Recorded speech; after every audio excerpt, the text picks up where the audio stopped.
Hey folks, Fernando doing our video for the More Survivalists, and this is going to be an honest EDC update. What I mean by this is really what I had with me today in my pockets, and it's not what I usually say I have.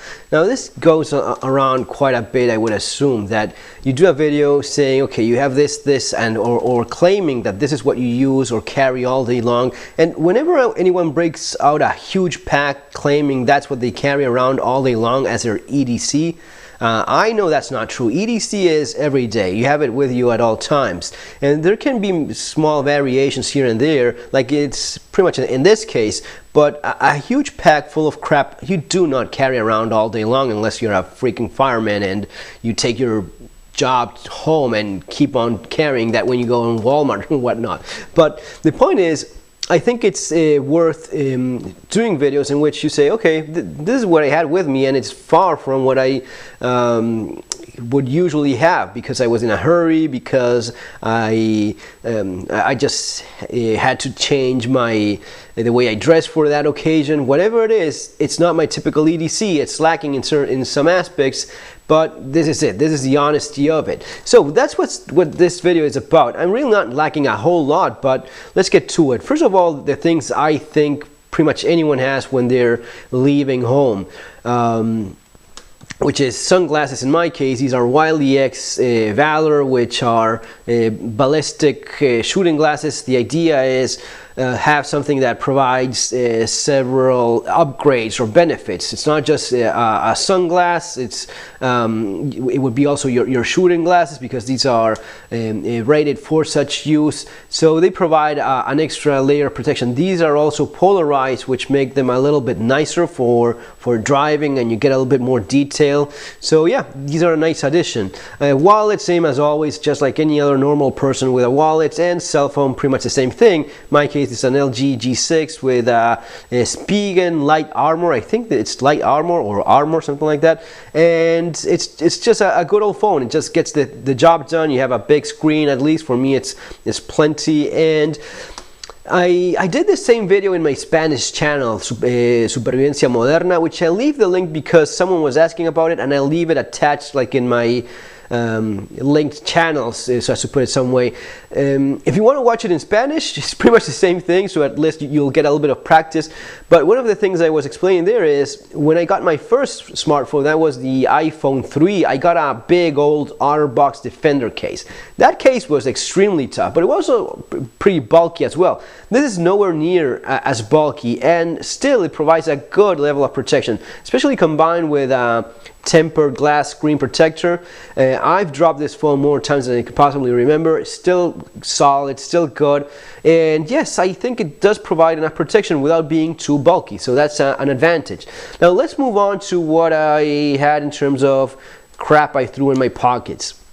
I was in a little bit of a hurry, had to run a few errands early in the morning, and just felt lazy. But even when feeling lazy, some of the I was using the same shorts that I had the day before. Some of the stuff was already there, so it was just not a big deal to just have this. The watch is the same as always. It's the Casio Pro Trek Titanium, which is a great watch. I was talking with my wife about these smart watches. I would just kill myself if I have to recharge my watch besides my cell phone every single day. That sounds like a terrible nightmare. Not the case here. This is solar, so you don't have to worry about that. When I don't have my watch, which is very rarely an occasion, I miss it. I'm just looking at my wrist and go, crap. I will usually have my cell phone because I'd say I'd never leave my home without it, but having to watch the time, check the time in the cell phone, you feel like a freaking teenager. It's just not good. Besides, it has a few functions. It has the barometric pressure chart, which lets you know if it's raining. It was just raining right now, and you see the storm coming because it's dropping. You get a feel of it after some time, and it's very, very practical. It's a watch I've had for several years now. Very happy with it. Now you notice here that one of the things obviously missing is a pocket knife, a folder, a tactical folder, whatever it is that you have with you. Today I just screwed up. I just didn't have it with me. It's very rarely the case. I usually will have a knife with me. And actually I had two with me this day, but it wasn't a specific folder, which I strongly believe you should have with you at all times. And I go back to this thing about real EDC, not a EDC for a YouTube video in which you start pulling out a bunch of random crap from a backpack that you obviously do not carry with you all day. This is something that you can realistic have with you, especially, you know what, with the pants I'm wearing right now. These are 511 tactical shorts. I have the 511 pants as well. When you have so many pockets, it's rather easy to have this and not become something that bothers you in any way.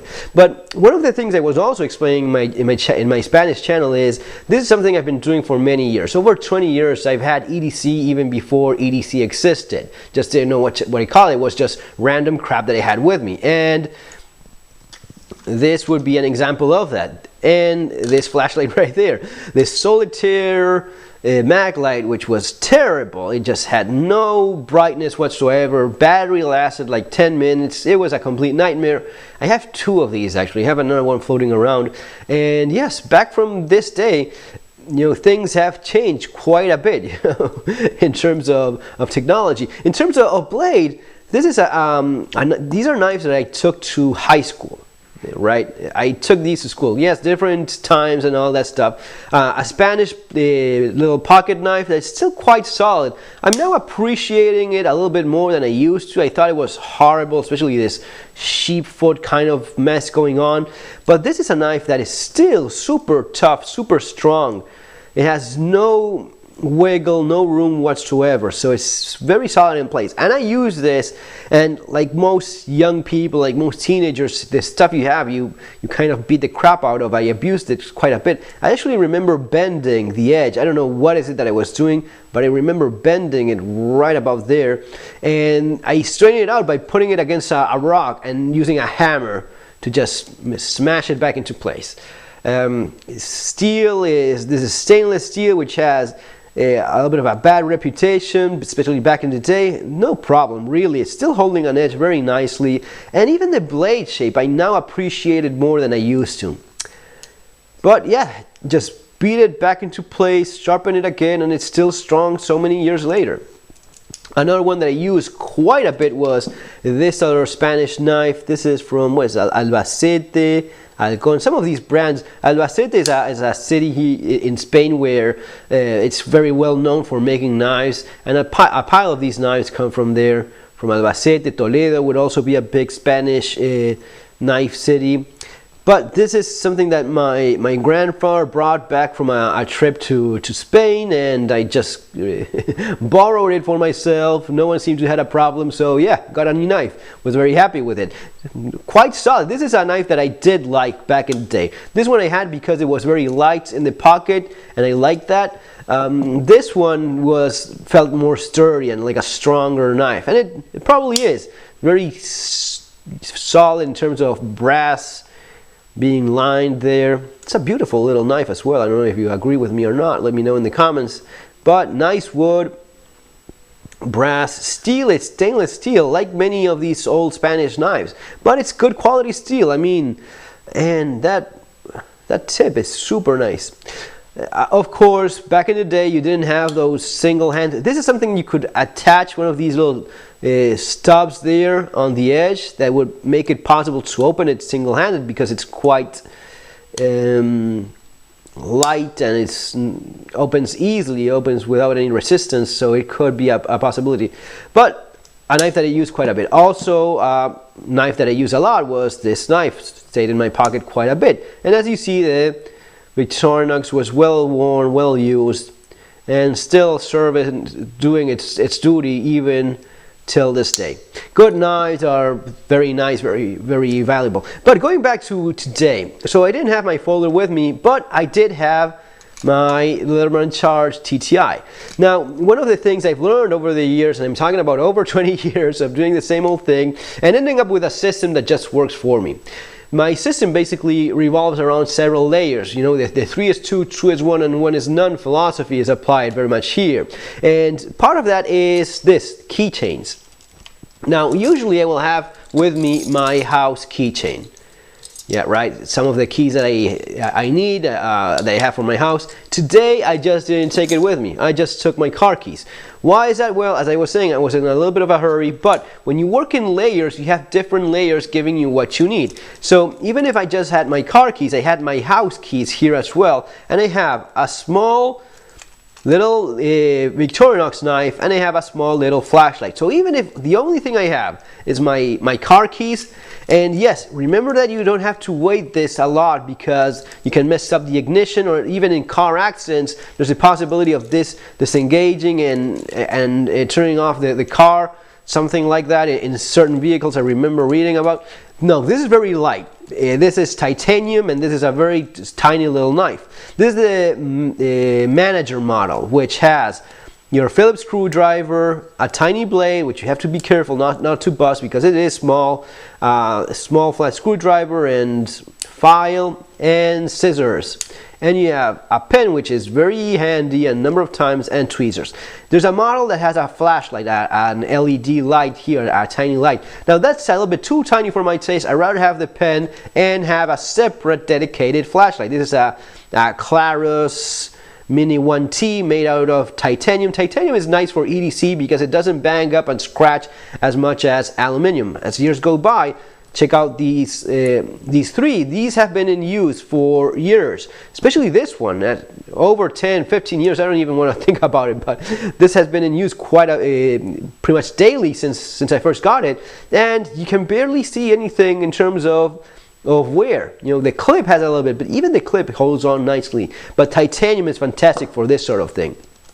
So I have a little knife, I have a little flashlight, which is rechargeable through a USB port. So you have a decent couple tools in your keychain, and then when you layer it with larger dedicated tools, like a proper flashlight like this ThruNite T10T, which has of course more modes. It's brighter, right? You have a rechargeable AA battery that gives you more juice, and I combined it with a whistle because the whistle is part of this system, which is something that you use on daily, little chores, so as to see when you have to see something, when going out and about through your day, but also if there's an emergency, if there's you're left stranded on the side of the road, an accident happens and you have to make your position notice to someone that's maybe searching for you. A flashlight can be invaluable in that case. Also, a way in which you make your position notice is using a whistle. A whistle is essential emergency kit. You have to have it with you, and I think it's a great idea to attach it to your flashlight, so as to have those two means of location in the same unit, right? That's basically it, guys. The Leatherman Charge is a fantastic knife that, for example, if I'm not having my folder with me, which it will usually be my zero tolerance, that's the one that pretty much lives in my pants, except for today. Again, keeping it honest, this is what it ended up being. But you still have this, which I've never been in a situation where I needed a knife and this was not enough. Maybe I was lucky. I'm certain that was the case. And of course, if I'm doing something more outdoors, if I'm out in a trail or something, I will have a pack, I will have a proper knife. But for EDC, honest EDC, your real day-to-day situation, this has saved the day more times than I could possibly remember, and it never ended up being short for whatever task I had in mind. The steel is very good. This is S30V, which holds an edge quite well. Liner lock, but solid. Just being, mindful of the limitations that the knife has. It's still a sturdy pocket knife within the multi-tool. So yeah, and of course you have a pile of other. You have your saw. You have your file, which is excellent. Wood saw is very good. The emergency serrated blade with belt cutter, and your file, a diamond coated file, and you have inside here, you have of course your pliers, but you have a flat and Phillips screwdriver, can opener, scissors, big flat screwdriver, and tiny little screwdriver for glasses and that sort of thing. Great multi-tool, but as I'm saying, it just compensates for when you don't have a proper knife, right? So this idea of layering, whenever something is missing, whenever you forget something, when you layer it in this way, you always have whatever it is that you need because of the system that you worked up through the years and learned to appreciate. Finally, I had a little pocket piece coin. This is a silver Morgan dollar, 1880, Goodyear, typical Far West type of a period. I think that the OK Corral shooting happened in 1881 or something around those years. Just a pocket piece, just something to fiddle with and keep in your hand and remember when money was really money, and you have, you know, almost an ounce of silver in your pocket, which is never bad. Guys, that's been all for now. Remember to subscribe to the channel. A lot of these things I have gone through in my book when talking about different topics. One of those topics in which I paid quite a bit of attention was EDC. Everything from clothing to the way you go out and about your day, you know, stuff about your folding knife, your keychain. That was, yeah, covered quite well and quite thoroughly here in the book, Street Survival Skills. If you want to check it out, it's going to be available on Amazon, following the link below, as well as my other books. Folks, that's going to be all for now. See you in our next video. Have an awesome day.